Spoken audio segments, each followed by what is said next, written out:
My live-in boyfriend and I broke up a couple of months back, and he was moving out from our studio apartment next week, but the nationwide lockdown hindered his plan, so I let him stay longer.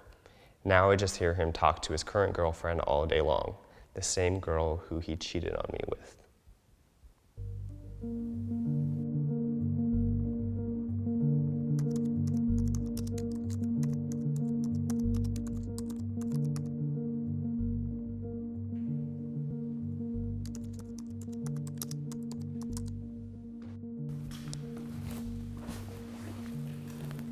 I quit my job 2 weeks before quarantine happened to work for a startup company.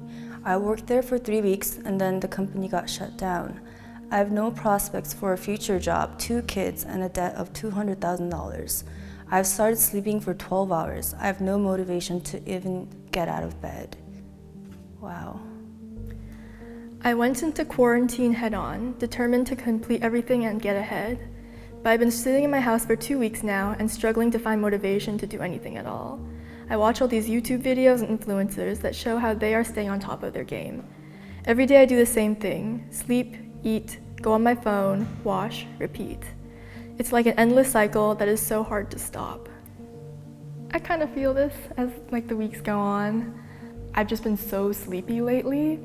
And even though I just don't get a house, I don't do much, this whole situation is affecting us and our mindset and our bodies in ways that we can't really, it's not explicit, so yeah.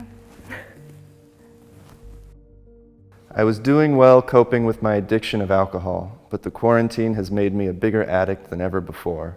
I can't even imagine trying to quit again. Yeah, I'm sure drug and alcohol addiction is escalating in the quarantine. I know boredom and loneliness are 2 reasons to want to overdo it with alcohol or drugs. And yeah, I'm worried about this. I think everyone should be checking on their friends and family to make sure that the boredom and loneliness isn't driving them down a spiral towards any sort of alcohol or drug abuse. I tested positive for COVID-19 a few days back. I have been living in my car during quarantine because my parents are susceptible to the disease and I have a chance of passing it on to them. With no other family or friends willing to take me in, no health insurance, and with not enough funds for a hotel, I have to isolate myself in my car and live outside. I have been saving the little food I have left. It's hard because this person is trying to definitely do the right thing. This person is aware that his or her parents could get sick and this is a really scary disease. But living in your car is not fun. Definitely with not enough funds to support him or herself. At the grocery store, a little kid ran towards his mom, pointed towards me, and called me Corona. His mother gave me dirty looks, abandoned her shopping cart, and left the store. I'm Asian American. I wish I had ordered groceries online.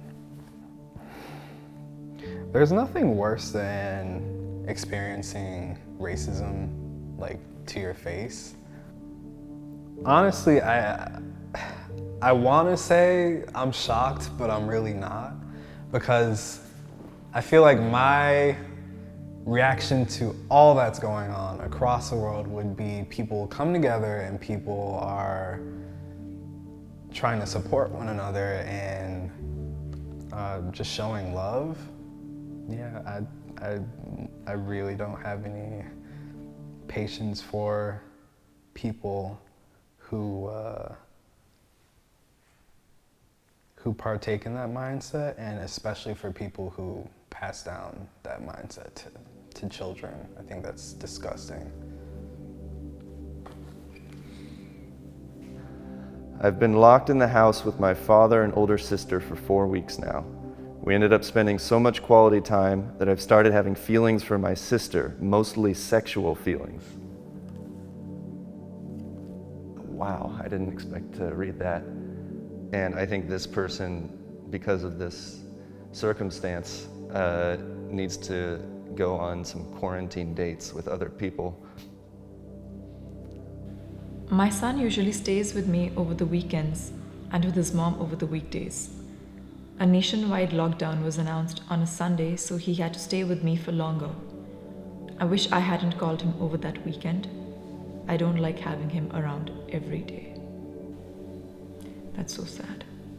I regret not hugging my friends for a second longer when I last saw them. Before the outbreak, I didn't think of it. We were just going on a 2-week holiday, and I was going to see them soon. It's been 8 weeks or so now. This experience has taught me that you never know what's going to happen tomorrow. You should tell the people you love that you love them, as you never know what's going to happen and when it'll be the last time you spend together. Yeah, I was watching the news and there was these predictions of how many people were going to die during this period, and it really could be more or less, but there is going to be a large human life toll. And I just remember thinking it was so weird. It was like these deaths that they're anticipating, they're like empty spaces, and then people are gonna fill them up and you don't know who it is yet. I have tried to keep up calling with friends and family, but it's definitely still different than meeting in person.